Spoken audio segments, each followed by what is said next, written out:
Hello and welcome to the York Creators Podcast. My name is Ben Porter, and each week you can join me as I chat to someone from York's creative community. This week's guest is Chadwick. Rick is a freelance web developer. In 2013 he started DotYork, a one-day annual conference that brings together around 250 curious minds to hear intriguing and inspiring stories and discussions.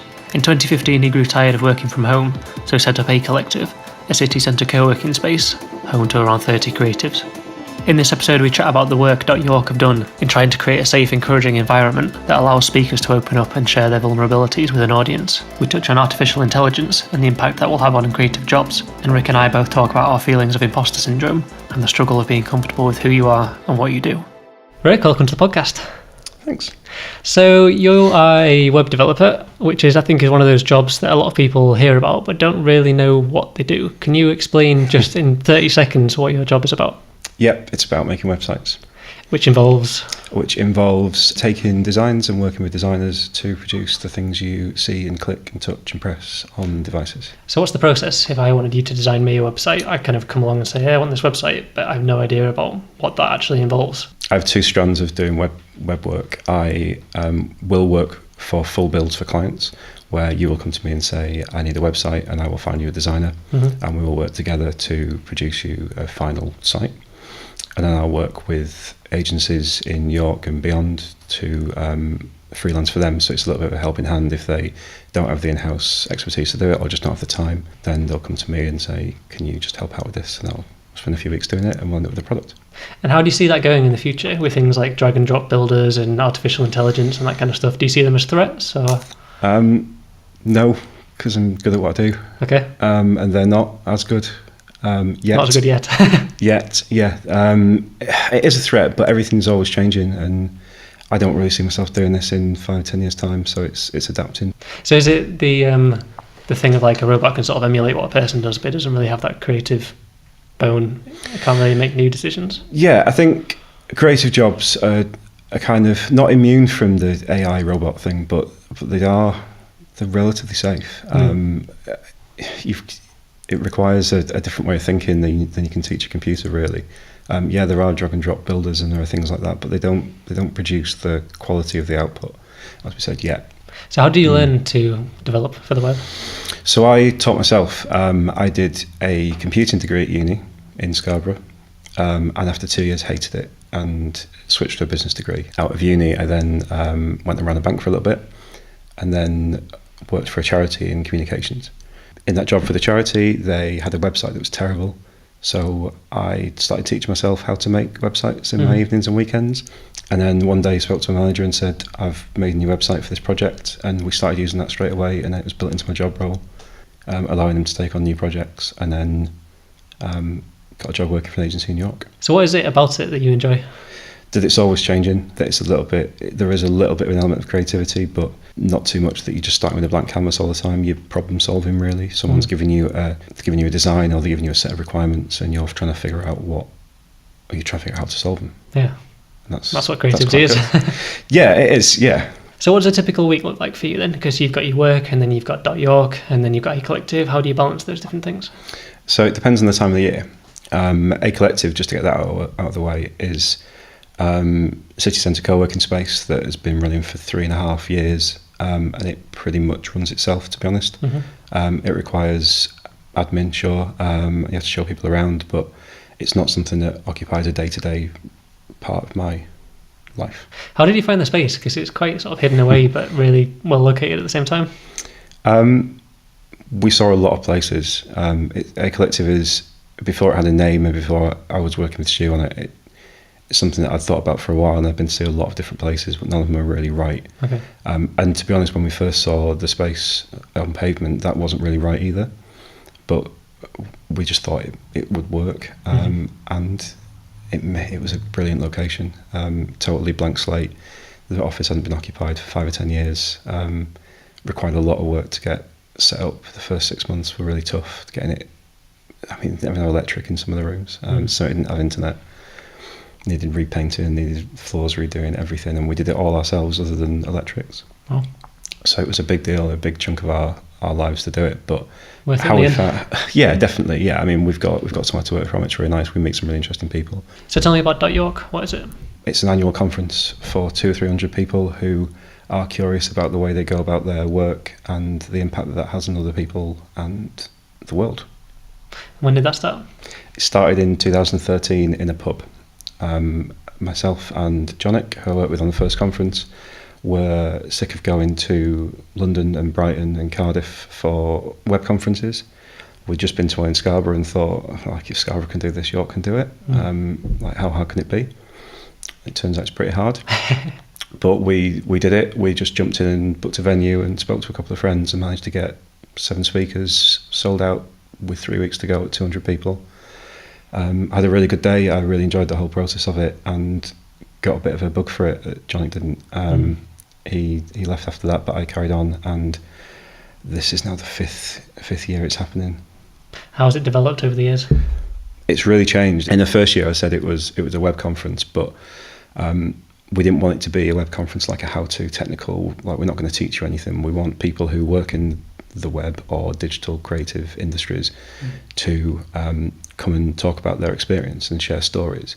So we set a theme that year of the leap of faith. So we had people who were just going freelance or were setting up side projects, and we felt it was kind of reflective in us taking a leap of faith as well in setting up the conference.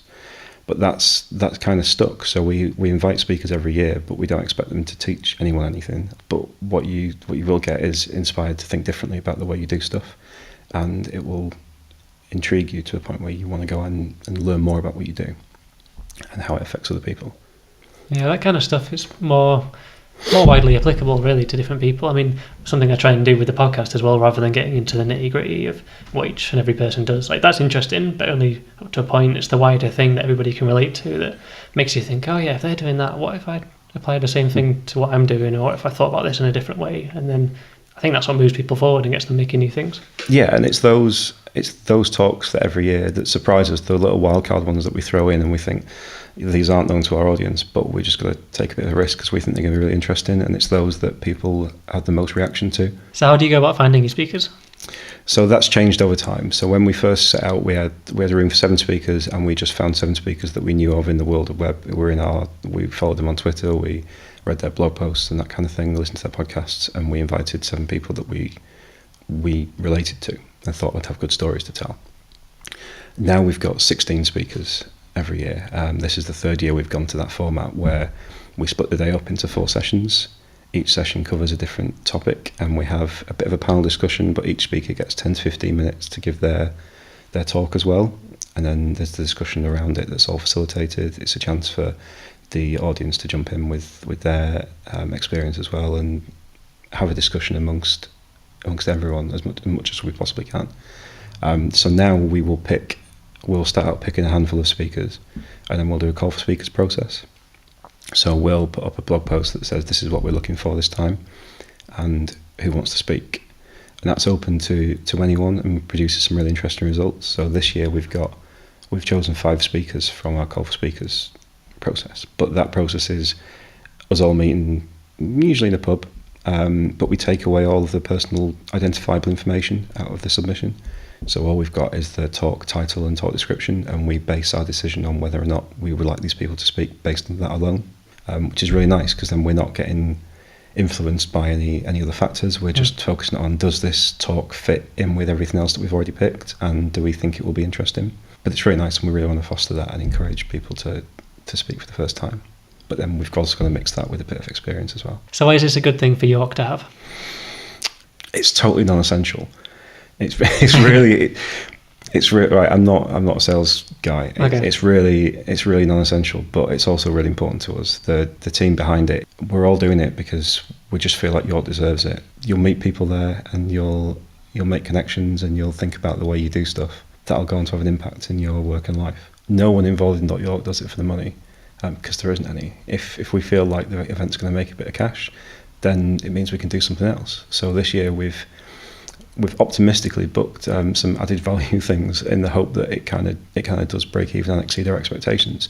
So we've got live captioning for the first time. So we've got someone who is going to sit there and transcribe everything the speakers do and put it on the screen, which is awesome to be able to offer that. Yeah. We've done subsidised childcare on site for people who need that. we're planning an evening event that's going to bring in like a marketplace for other York businesses to get involved.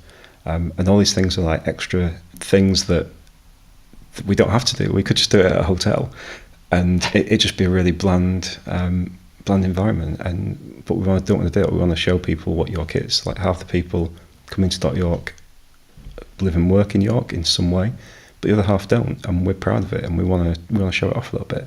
So we want to pick the quirky venues. We want to get involved with independent companies, businesses that are in York, and show people what it's about and what it's got to offer.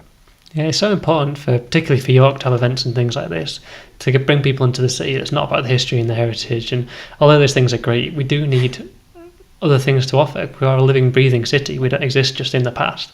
There's so much going on now and things that relate to the future. And the more people that we bring in to see that, the better. Yeah, absolutely. When was the last time you took a bold creative decision? I don't consider myself to be a creative person, so that question's really difficult. Okay. And why do you not consider yourself to be creative?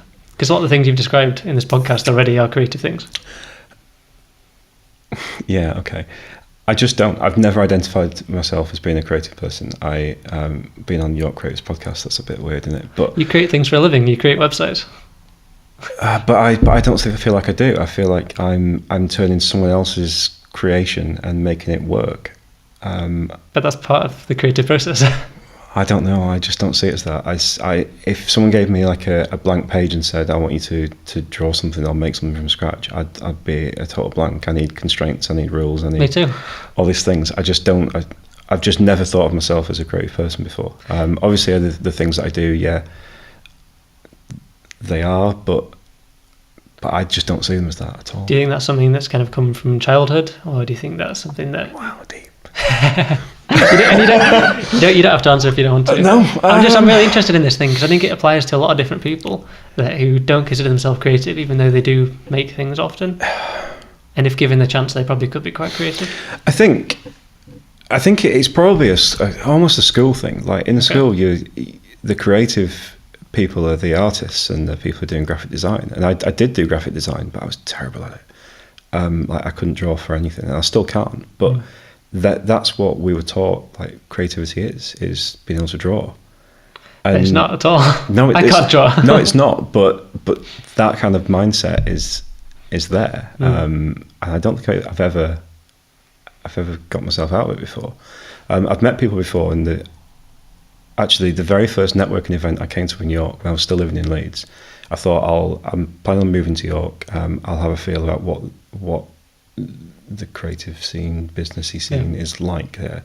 So I went to an event. Someone asked me what I did, and I said, I'm currently working in communications for this charity, but I'm starting to make websites. And I make websites. So, so you're a developer then? Well, yeah, okay, yeah. In that way, I'm making websites. I'm a web developer. I said, okay, so you're not a creative then? And that really reaffirmed that what I'd always told myself is I'm not a creative person. And him just saying that just made me feel like, well, okay, so am I not doing something creative? Am I just? Is it like monkey coding? Is it someone gives me something and I'm just typing it out? Is it that's sometimes how it feels? But I guess it is creative. As you said, we're problem solving all the time. It's not just do this. It's how would you go about? This is the result that we want. How would you go about getting there? And that is a creative process. I think it's because everything I do is on a computer, and I don't associate that as necessarily creative. It's very digital. It's very touchy, like tap tap tap. And so it's the top 40. And it's what? So it's the top 40. Most of that's made on a computer. I know. You challenge me much as you want. I just don't know the answer. I don't know why I don't identify that, but I don't identify myself as a creative person. I also don't identify myself as a particularly technical person, which then leaves me as what am I? What do I do? Well, that's the existential question, isn't it? It is, no, we're not getting into that. But yeah, I genuinely don't know. I feel uncomfortable if I'm in a group of, maybe I'm just an uncomfortable person. I feel uncomfortable if I'm in groups of creative people. In my mind, what I think is a creative person, but I feel equally as uncomfortable if I'm in a group of coders and software engineers. I feel like out of my depth in both those situations, and trying to find the middle ground is pretty difficult. I think that's common with most people, though. Probably. Because sometimes I call myself a filmmaker, sometimes I call myself a musician, but I've not released a song in at least 3 years. I've never made an actual film, so I don't really fit into either of those categories. I can talk a bit about both of them, but again, even that wasn't natural. Like, I was pretty shy in school. I didn't really like talking to people and things like that, and in fact, even the idea that I would be doing a podcast would have seemed like crazy. I think maybe the one thing that did help with that was just sort of being thrown into different situations where I didn't know what was coming, and that kind of forces you to just talk about something, and eventually you find that people do have lots of things in common when you kind of take away these labels that are useful to talk about on podcasts, because it helps people to sort of understand what you're going to talk about before you actually talk about it. But labeling is really difficult because it's important, but also bullshit at the same time. Yeah, totally. I mean, but yeah, you're right. People have got more in common than they think. Yeah. But there's so much stuff we just don't talk about.